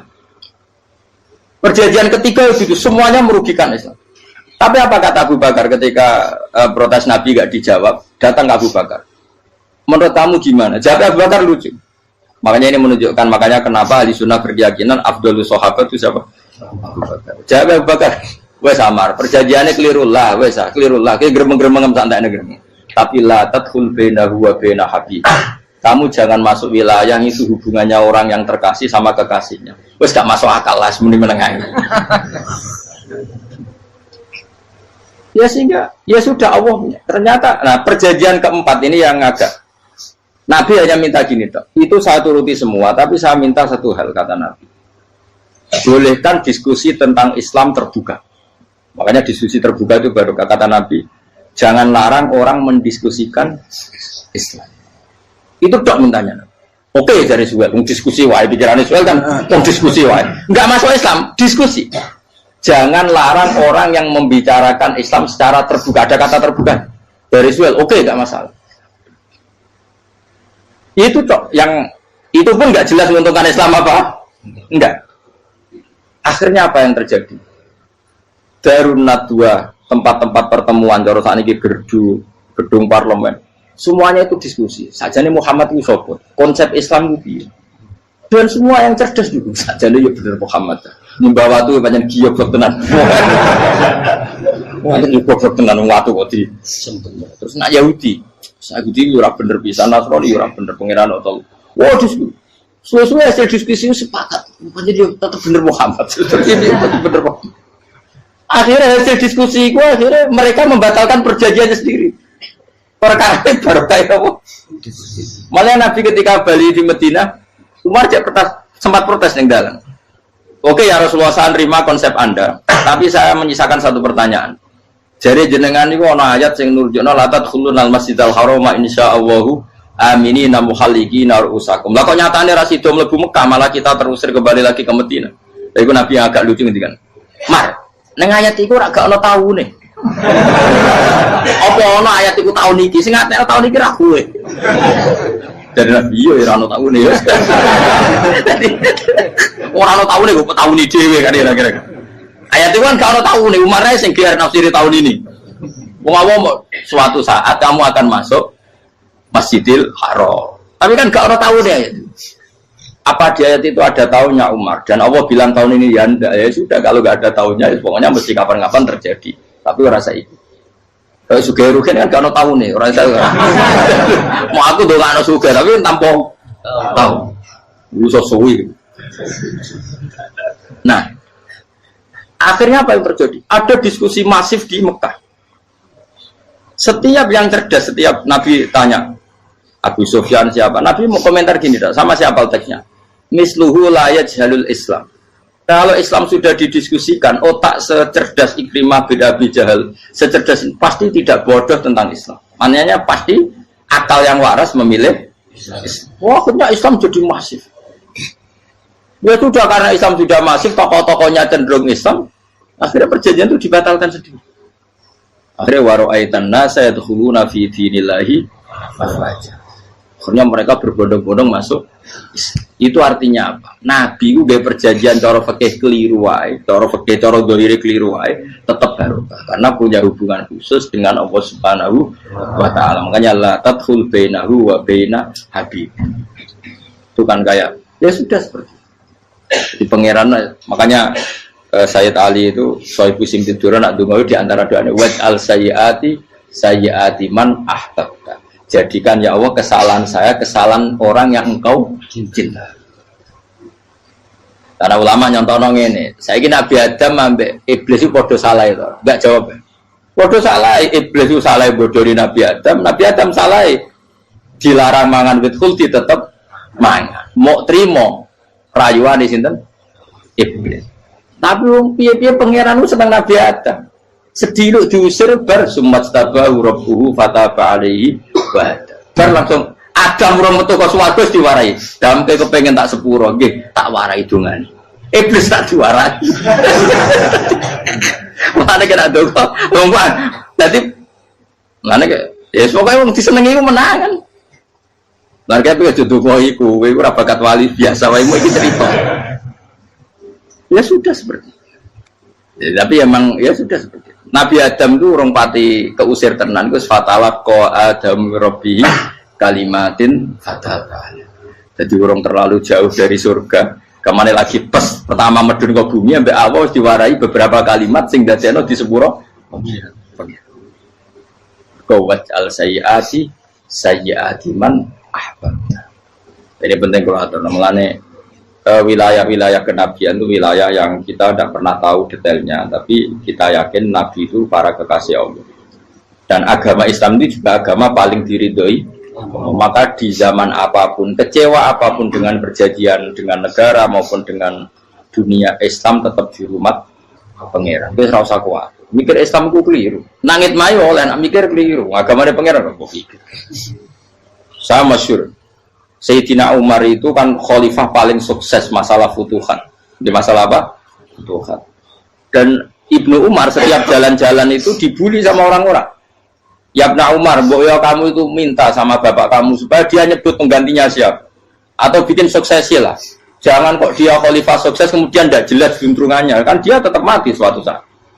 Saking gak kuatnya Abdul bin Umar, dia matur, ya Abah, engkau harus suksesi. Siapa ya pemimpin setelah jenengan?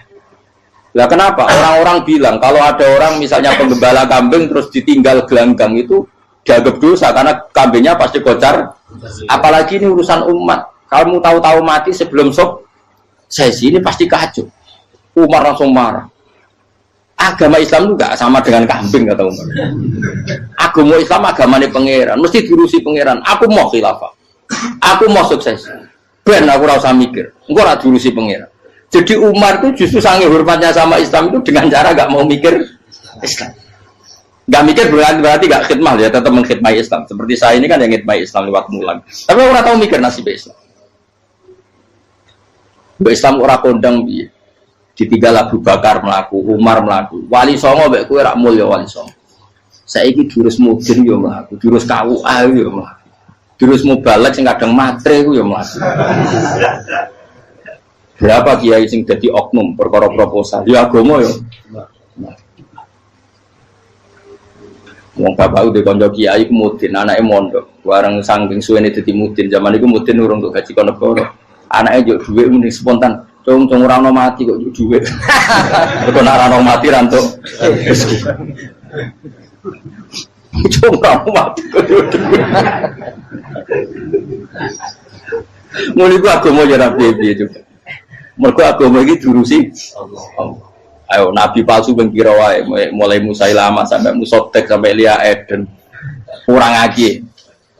Mulai wali palsu, koyo Rama dosa Rama sapa iku. Woi ora kabeh ora masalah. Uni Soviet kayak apa mengkoptasi Ceknya Uzbek. Akhirnya ya kalah Uni Soviet. Saiki Ceknya Uzbek jadi negara nopo? Islam. Kayak apa? Donald Trump, Islamfobia. Tapi sekarang orang Amerika malah berbodong-bodong masuk nopo? Islam kaya. Mbok pikir malah Islam konsepnya malah rusak. Mergo terus di metodologi. Harusnya penyebaran Islam itu begini. Harusnya mbahmu kira pangeran kok harusnya. Wong Islam kadang mlaku ya liwat mudin ya. Saya itu punya santri, ini kisahnya kan. Itu lahirnya di Bali, itu bisa baca Fathul Mu'in. Lahirnya di Bali. Bahkan dia ketika SD itu tukang mimpin lagu Hindu. Bali itu Hindu, Hindu. Karena dia ketua kelas, tapi Islam. Semua cuma. Jadi gara-gara jadi bapak itu bakal sate neng Bali. Ya bakal sate berhubung sukses, ponakannya misalnya ini diajak orang Madura kan, aslinya orang Madura. Setelah kampung itu menjadi kampung Muslim, lama-lama berkebutuhan punya masjid. Berhubung wis anake kiai ana masjid mosok ra di wong alim. Akhirnya anake dipondokno di Jawa. Pondokno di Jawa iso maca muin terus ngaji sama saya. Jadi saya neng Bali ku ana wong ora muin, ya ana santri di Bali maca Fathul Muin. Ning Jawa kadang wong ora iso maca muin. Jadi mau bakal sate muter. Kayak Islam di Indonesia gara-gara pedagang Gujarat, meskipun sejarah itu diperdebatkan ya gara-gara dagang, karena mereka Muslim ya akhirnya menyebarkan apa? Jadi semudah itu Allah.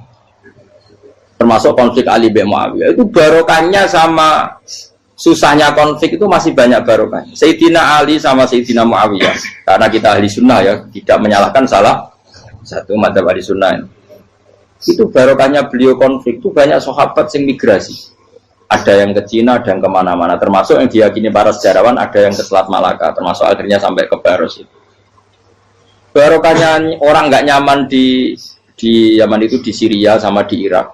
Jadi Allah ngendikan marojal bahro ini nopo yal taqiyan, dua mata air itu dipertemukan, itu banyak muara sungai itu bermuara teng nopo laut. Kados kali Kapuas, kali pundi-pundi ini sawangane bermuara teng laut. Yaltakian di sawangannya ketemu. Tapi itu semua hanya firoil apa? Ini dalam pandangan.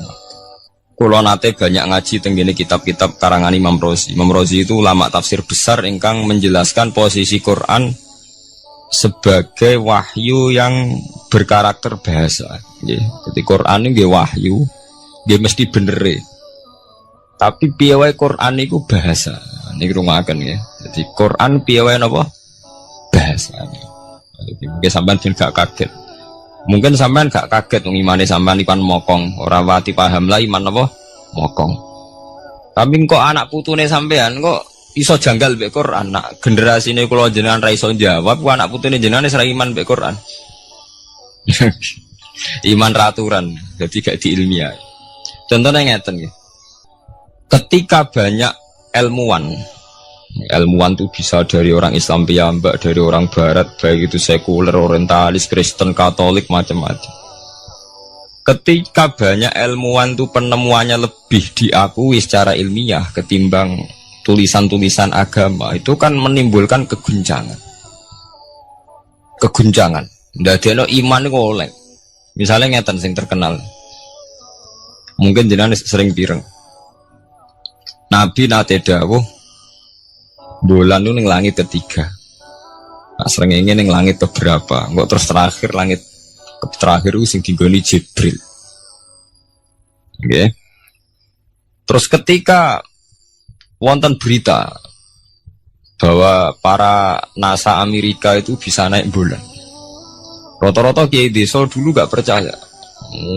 Nabi Muhammad sing nabi nak munggah ning gone bulan tak pamit mbek Jibril ngono ae ra mesti dibukakno ngenteni diintegrasi saiki sapa Muhammad mbek sapa Jibril dibukakno. Itu satu contoh. Kula dek dalu ngaji kalian santri-santri kula terangaken. Jadi masalah utama umat Islam itu antara lafadz ngene lugat iku terus diimani nganggo karpe dhewe. Lha iku sing dadi masalah utama. Lugat ya bahasa itu diimani menurut karpe dhewe, orang menurut karpe ilmiah. Contohnya gampang kan. Sampean bayangno langit itu apa? Langit itu satu wilayah, ya, satu area sing digoni malaikat, satu area yang tidak tersentuh. Kamane bayangno langit itu satu area yang tidak tersentuh. Sehingga ono kabar nak bulan ning langit ketiga kok trimo manusa tok bulan terus sampean ora percaya. Gue dianggap masuk wilayah sing wis wilayah Jibril. Padahal tidak begitu. Masalah istilah sama itu istilah lughat. Terus Imam Rozi menjawab sama itu istilah lughat. Jadi sesuatu yang tidak bumi ini itu namanya sama. Sesuatu yang tidak bumi ini namanya sama. Sampean sing nate kaji sing numpak pesawat. Kulo nggih nate numpak pesawat sing jarak-jarak jauh. Sampean ndelok dhuwur nggih langit, ngisor nggih napa? Langit. Sampean nak buka teng pesawat king jendela. Delok ngisor ngeten nggih langit, delok dhuwur nggih napa? Langit. Sebab itu istilah langit itu hanya untuk menunjuk, istilah sama itu hanya menunjuk sesuatu yang tidak bumi. Terus Imam Razi mencontohkan Allah dawuh alam taro kaifa daraballahu masalang kalimatan kasajaratin apa thayyibatin asluha sabitun fil ardi wa far'uha apa fis sama nggih asluha sabitun apa fil ardi wa far'uha apa fis sama. Kalimat thayyibah kaya wit sing thayyibah. Jadi ku wit kurma. Asluha sabitun fil ardi. Akare wit kurma menghunjam ning bumi. Wa far'uha fis sama. Cabang-cabange utawa dahane fis sama. Ya artinya kan sederhana loh nggih. Wit kurma ku dahane fis sama. Sama artinya mosok koyo bayangane sampean sesuatu yang bener-bener gak tersentuh. Wong dahane wit kurma fis sama. Jadi kasajaratin apa? Thayyibatin asluha sabitun fil ardi wa far'uha apa? Fis sama. Sama to mriku mosok artine lemu angit sing enggak terjangkau. Wong artine kaya wit kurma sing akare menghujam ning bumi wa far'uha apa? Fis sama. Dahan-dahane utawa cabange fis sama. Sebab itu istilah sama tenggene Quran itu menunjuk satu arti yang tidak bumi. Nah, sama delok teng munjid, teng kamus-kamus mutlakul uluwi, sesuatu yang atas itu sama. Paham gitu? Sebab itu ketika ditemukan, nah ini kalau cerita astronomi, ini iman itu dibaringi mbek ilmu. Nah, cara ilmu falak, cara ilmu astronomi, bumi itu kan berputar. Ketika kita di atas, kita ngalami siang. Ketika kita di bawah, kita ngalami malam. Ora kok srengenge ambles ning bumi niku. Lah nek srengenge ambles ning bumi logikane kan mboten masuk akal. Mergo srengenge luwih gedhe, mosok iso ketelan barang sing luwih cilik. Nah, tapi kenapa istilah-istilahnya kok hatta idza balagha maghribas syamsi wajadaha taghrubu fi ainin hamiatin. Nak wis wayahe sore, ben delok srengenge sawangane ya surup ning mata air. Gua anggar sore sampai delok nang gunung, ya. Nak sore sampai teng gunung, sampai delok srengenge sawangane ambles teng laut. Wajadaha taghrubu fi ainin hamiyah. Lah itu jalan keluarnya apa ya? Kayak Imam Suyuti ini fi ra'yil aini sawangane. Jadi piye wae Quran itu pakai lugat, tapi balik ning istilah sawangane. Jadi Quran itu tidak mesti memutuskan sesuatu itu sak mestine. Sawangane fi ra'yil ain. Ya podo kaya air tawar ambek air asin. Sawangane ketemu, nyatane keudek-udek. Wong sangka sungai mengalir ke laut. Tapi sawangane Allah tetap bikin karakter masing-masing. Dan keduanya tetap sesuai dengan karakter masing-masing. Jadi ahli fisika nu paham betul. Benda mbok adu kaya apa tetap mereka bawa ciri masing-masing. Go kabeh nggawa gene masing-masing. Berarti ketemu sawangane tok, hakikate ndak pernah mau napa? Ketemu. Ini jenenge fira'il. Sebab itu banyak ayat-ayat yang terjawab oleh teori fira'il aini. Jadi niku sawangane. Jadi niku masalah-masalah ilmiah yang bisa menjawab beberapa kejanggalan nggih. Yes. Beberapa kejanggalan dohirin nas agama.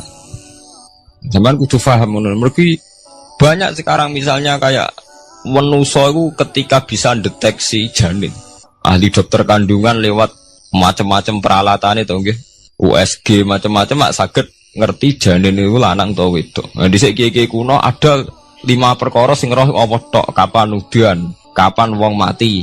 Terus sing ning jero kandungane wong wedok lanang apa wedok sing roh Allah tok. Kiye-kiye kuno ngoten. Tapi sakniki wong paling percaya urusan mati tok. Urusan udan secara falak, secara astronomi sangat dideteksi itu. Wong falak itu bisa ngerti iki musim rendeng, musim ketiga. Pergerakan angin sampai ndelok perkaryaan cuaca rata-rata bener. Nggih betul. Musim angin, musim hujan, musim kering. Secara ilmiah gini ku wong gini ku setelah kita nentukan ora ana lanang wedok ning gone kandungan wedok manusa roh sing roh apa tok. Sing mari keliru sampean nentokno. lanang wedok. Wong Allah mau dawuh wa ya'lamu ma fil arham. Hanya Allah yang tahu apa yang di rahim. Ma itu cara nahwu itu mubham. Ma itu tidak harus menunjuk laki atau perempuannya. Ma itu lafadz sing mubham. Apa saja, ya kan bisa terkait nasib, ya, bisa terkait kesehatan, bisa terkait gennya normal ndak. Tapi tahu-tahu kita lewat perasaan kita piyambak nentokno wa ya'lamu fil arham lanang wedok. Itu yang bolak-balik mulai agama rusak itu tadi. Sesuatu buat makna ini menurut karepem dewi. Iwak tunggale Allah dawuh wa ma min dabatin fil ardi illa ala wahi napa rizqu kabeh sing gremeng ing bumi Allah nanggung rezeki ini. Cara Allah mulai ambekan ya rezeki sampean ngirup oksigen ya iwak akal-akalane sampean bang rezeki dhuwit. Sehingga ketika kira di dhuwit terus janggal jare wa ma min dabatin fil ardi illa ala rizqu apa aku ra di dhuwit ra di beras. Nah, itu jenenge maknani Quran menurut karpe dewi. Nah, semaring rusak tatanan bolak-balik terus nuruti karpe dewi. Niki durungaken sanget nggih. Jadi ada masalah-masalah agama. Sing tahu-tahu kita punya pengertian menurut karpe dewi. Ngene ku wau, misale wonten dawuh wa ma min dabatin fil ardi ila ala wahiris kuha asal jenenge dabah pokoke makhluk urip mesti dijatah rezeki masing-masing. Rezeki ku cara Allah nggih mulai ambekan udara kesehatan sampean gak diantem tsunami gak diantem gempa niku rezeki. Tapi manusa di bayangan dhewe rezeki ya dhuwit. Duwe beras kathah. Nak panen kathah. Tapi manusa iku pengetahuane manusa mulane jare pangeran wa kanal insanu zaluman jahula. Manusa ujung-ujunge iku ya zalim ya bento. Jadi jahulan ora jahil itu maknane bento. Nak jahulan banget bentone. Lah kok mboten bento sepundi? Ketika sampean nganggep rezeki ku artine duwe akeh. Pangeran ngelingno, duwe akeh kowe setruk ya ora iso nikmati. Ya sumpah. Nggih mboten. Ketika kowe bayangno rezeki iku beras akeh apa-apa akeh. Terus kowe kecelakaan utawa duwe penyakit-penyakit apa ya su. Sebab itu Allah ngendikan masalah rezeki itu masalah potensi kecelakaan. Makanya Allah ngendikan teng surat Isra iku manusa oleh ngelingno nganggo teori potensi. Afa amintum ayakhsifamikum janibal barri. Allah ngelingno kowe kok ning bumi ngrasa aman, iso wae ujug-ujug ana tsunami. Iso wae ujug-ujug ana gempa. Misalnya kayak saiki selamat, iso wae kapan-kapan ra selamat. Sampai tenggene surat Isra itu diulang-ulang. Afa amintum ayakhsifa bikum janibal barri aw yursila alaikum qasfam min khasifam di bulan bal ini. Kowe kok ngerasa aman ning bumi, iso wae setiap saat kowe kena angin liung, kayak angin belitung. Kowe ujug-ujug kena macam-macam, kena tsunami, kena gempa. Lah teori ini yang sing dadekno manusa iku syukur. Sakjane kita umpama anut Quran iku urip ku yo gampang syukur tapi yo ora gampang kebablas. Manusa ora ngoten to nggih, numpak pesawat sawangane rawan kecelakaan. Nah, tengok-tengok ning omah sawangane akeh selamat. Lah wong Aceh pas ning omah kabeh kena tsunami sedina 100.000 ludes. Nggih betul. Tapi manusa kedikte jahule bentone wae. Sawangane kecelakaan numpak pesawat. Numpak agam air sawangane kecelakaan. Nah ora sawangane selamat. Lah wong Aceh ning omah kabeh kena tsunami entek. Yang Jogja ning omah kabeh kena gempa 5.000 bablas. Itu jenis jahula, menurut saya akeh bentone. Begitu juga menyangkut hal-hal yang lain. Mulai Allah ngelingno. Jatuh galerian sederenge era tsunami Aceh, sampean bayangno wong kerem ning laut, nggih mboten. Saiki entek teori kerem ning laut. Wong Aceh ning darat kabeh. Mati nek kerem manusa bento. Yang saking bentone nyongkone jenenge kerem ngenteni ning laut. Pangeran ngelingno jare sapa? Tsunami ya, kerem tapi ning darat, nggih mboten. Jadi pangeran ngelingno bolak-balik. Kalau nate ngaji teng Jogja ngoten. Manusa ku bento, saking bentone iku nak ngomong ya karepe dhewe. Mulane ketika Allah nurono innallaha la yastahi ayyadriba masalam ma ba'udutan. Allah iku gak izin nak sekedar nyontokno barang-barang cilik kaya nyamuk. Tapi manusa saking bentone ngoten, ambek macan wedi. Usane diterkam macan mesti mati nih. Ambek buadak wedi. Usane diterkam badak ku akeh mati. Padahal sedikan, rata-rata wong mati mbek kuman, barang sing cilik. Nggih mboten. Kabeh ahli medis, ahli ngerti nek wong jarang. Wong sing mati diterkam macan menawa lain Nabi Adam sampai kiamat kena diitung kok nggih mboten. Lha nek mati mbek kuman. Rak barang cilik. Nggih mboten. Tapi manusa wedine ra mbek barang-barang gedhe. Ono macan do mlayu. Jare sapa saiki wong mati kok pitik flu burung ngono. Lha iku betapa bodhone manusa, gara-gara macan bodhi iso nyakar kowe wedi. Tapi nyatane macan mboten mateni. Sing mateni malah penyakit saka pitik trimo flu burung. Lha iku betapa daluman jauh lah. Dadi manusa ngomong-ngomong klira-kliru. Mok sawangane tok. Blunder-blunder. Mulane pangeran nak nyipati manusa wis dolim bintu. Maka al insanu zaluman apa? Jauh lah wis dolim napa? Bintu. Menjenak dituruti ngoten klira-kliru. Dadi ngomong-ngomong dibule klira-kliru. Paham ya? Iku sakniki kok sampean ketambahan ilmu anyar sesuatu itu ana sing kaitane napa? Fi ra'yil aini, mok sawangan. Sebagian ilmune manusa mau nurutin apa sawangane ora nganti tok ilmu hakikat. Sebab itu cara ilmu tasawuf terus ilmu dibagi telu, wonten syariat, wonten tarekat napa wonten hakikat. Mergo nek umpama nuruti syariat tok wong mau sawangane tok. Ya sawangane wis salat wis sujud. Jebule atine ra melok sujud. Atine berontak ene pangeran. Artine sujud kan wong tunduk kabeh ning khairihi wa syarrihi minallah. Jebule sawangane sujud tapi grundal-grundal mek pangeran jenenge sawangane. Mulane terus wonten ilmu hakikat ora oleh mau nglakoni syariat tok, kudu ana hakikate. Muga nek ana hakikat ya ngoten niku wau. Mau barang mau amen sawangane tok. Sawangane sedekah jebule bar gaya mek unda-unda. Lah tapi sampean nak nganggo ilmu hakikat kan ngerti, manusa mau koyo dakon. Jadi sampean sedekah carane ikhlas ku gampang. Nemen gampang. Cara sampean nganggo ilmu hakikat ikhlas itu sesuatu yang sangat mudah. Malah kowe ora ikhlas itu sing janggal. Lho nggih kula sering ditangkliti, Gus ikhlas kok angel. Lho cara aku malah gampang ikhlas timbang ra ikhlas gampang ikhlas. Kowe anggere ikhlas angel berarti ilmu untuk syariat tok. Nah ilmu mesti hakikat, mesti ikhlas. Mboten mungkin ra ikhlas, mesti ikhlas. Misalnya ngeten. Kula niku gadah dhuwit 10.000. Nggih, cek dhuwit, cek ilmu, cek derajat. Gadah dhuwit 10.000.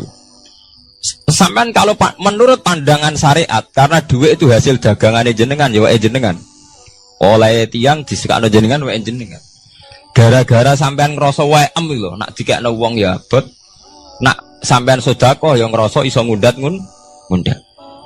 Lah awalnya sampean melihat itu secara ilmu hakikat, duit iki wae Allah. Wae Allah ya wae Allah ora waeku, titipan.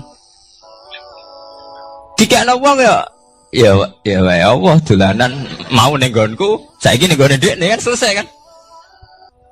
Mulane jare hikam kula tak kenang jan hikam. Cara hikam wong ra ikhlas bentuk-bentune wong. Enggak cara hikam logikane gampang. Jadi hikam motivasi ikhlas itu nganggo ilmu hakikat gampang. Ngeten redaksine. Kaifatat lubul ajro mimman huwa muhtihi ilaika. Utekem lho betakok endi? Kok njaluk opah mbek wong sing ngeki hadiah ku piye?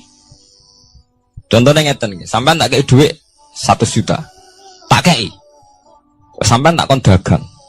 Bareng tak kon dagang sukses badi. Bareng badi yo opahne ning aku. Kan lucu to nggih, wong sing ngeki hadiah kok malah dijaluki opah. Jare hikam wong Islam iku iman, iso salat sebab taufike Allah. Iso haji sebab taufike Allah. Kita iso ibadah sebab taufike Allah. Bareng-bareng Allah ngekek taufik kok dijaluki opah. Lho wak nuntut opah mbek wong sing ngekeki. Lha iku lucu ta ora lucu? Masuk akal ta masuk akal? Jadi sajane gampang supaya ke salat ikhlas yakin ya Allah salat kula sebab kersane jenengan. Nggih pun apa yo opah wis isin dikek hadiah salat pira-pira to. Sing mareke nuntut mergo GR ujub. Wah aku iso salat. Nek iso salat berak swarga lho ujub. Berarti bolak-balik kenapa kita ikhlas susah? Mergo awale ilmu mbok kawal ilmu syariat. Nek cara ke awale cara melihat ilmu hakikat ikhlas ku gampang. Nggih mboten. Mboten ku yo dikenan. Gampang ku di ikhlas jenengan mbek ilmune kula sampean rasakno sih. Dadi ikhlas kudu dimulai kok ilmu hakikat sih. Iku gampang. Kayak kula misalnya mulang, ya Allah jenengan negir kula ngalim, negir kula saged mulang. Berarti jenengan maringi kula saged ibadah. Selesai kan? Seringkali kita mendengar ketika orang tawasul mengucapkan kata ila ruhi, ila arwahi, dan ila hadrati. Bahkan ada juga yang mengatakan ila ruhi fi jasadi. Akan tetapi tak sedikit pula yang tidak mengerti apa perbedaan dari ketiga kata tersebut. Baik ila ruhi, kalimat ila ruhi mempunyai arti sebutan kepada sebuah ruh seseorang, atau bisa juga dikhususkan. Kenapa? Karena kalimat ini bermakna tunggal atau ditujukan kepada satu orang. Oleh karena itu, pada kalimat ini penggunaannya biasa ditambahi kata khususon.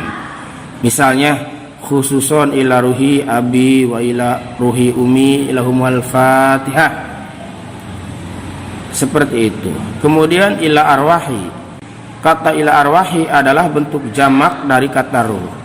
Penggunaannya dalam praktek bertawasul ialah sebagai pengantar jika yang kita kirim Al-Fatihah adalah beberapa orang atau lebih dari satu orang. Misalnya, summa ila arwahi jami'il ahli kubur minal muslimina wal muslimat wal mu'minina wal mu'minat Al-Fatihah. Atau misalnya summa ila arwahi khususon jami'il ahli kubur, keluarga besar bapak pulan bin pulan, sebutin semua nama almarhum keluarganya, lalu Al-Fatihah. Jadi di sini perbedaannya dari kedua kata yakni ila ruhi dan ila arwahi ialah pada penggunaannya antara satu dan banyak orang kita sebutkan. Kemudian kita juga mendengar kata summa. Kata summa sendiri berarti kemudian. Kata ini sebagai penghubung antara orang yang disebut pertama dengan orang berikutnya. Lalu yang ketiga ila hadarati. Ila hadarati ialah sebutan yang digunakan untuk merujuk kepada seseorang yang dinilai tinggi derajatnya di hadapan Allah Subhanahu wa taala atau orang yang dicintainya. Penggunaannya sebagai bentuk penghormatan atau memuliakan kepada orang yang disebutkan. Yang di sini diketahui orang tersebut sudah tidak terbantahkan iman dan keilmuannya. Misalnya para nabi, keluarga dan sahabatnya, tabi'in, aulia serta para ulama. Contoh, ila hadarati khususun iwanihil minal anbiya'i wal mursalin wasuhada'i wassalihin wassahabati wat tabi'in dan seterusnya. Lahumul Fatihah. Pokoknya yang intinya kalimat ila hadarati ini digunakan untuk orang yang kita muliakan. Kemudian juga ada ila ruhi fi jasadi atau ila jasadi. Nah, ini keperuntukannya bagi orang yang masih hidup. Kenapa orang yang masih hidup bisa dikirimi Fatihah? Yang sudah meninggal saja bisa, apalagi yang masih hidup. Hal ini lebih ke mendoakan sebagai wasilah amal kita agar doa kita bisa lebih diijabah. Seolah kita berkata, ya Allah, dengan bacaan Al-Fatihah ini saya mohon engkau sembuhkan si fulan dari sakitnya, lancarkan si fulan urusannya, atau bisa juga berkahkanlah si fulan, atau dan lain